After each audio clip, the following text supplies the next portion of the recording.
Hello everyone, in this video we will guide you why you are unable to edit the stock of item from edit item feature.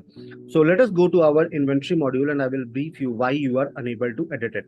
So first of all, we need to go in inventory module from your left hand side panel, click on inventory. Now I will go to item master in products. Now this is all my product listed here. So suppose if I go to the edit option, and from here on your right hand side you will see on stock detail there is an edit icon. So once you click on edit, only minimum stock level and maximum stock level edit is available. But suppose you want to edit this particular total stock, but you are unable to do that. How you can make the changes? So let us go back to our inventory module for this.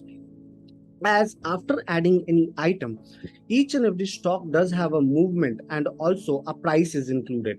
So how you can edit them, or how you can update or update the stock?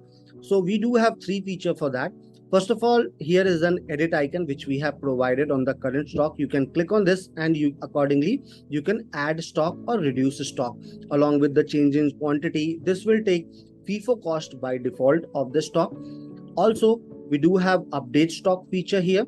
You can click on update stock and accordingly you can add or reduce stock.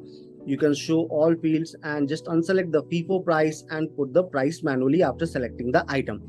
We do have physical stock reconciliation as well in order to update the stock. On your right hand side, very top corner in the action, you will see physical stock reconciliation option.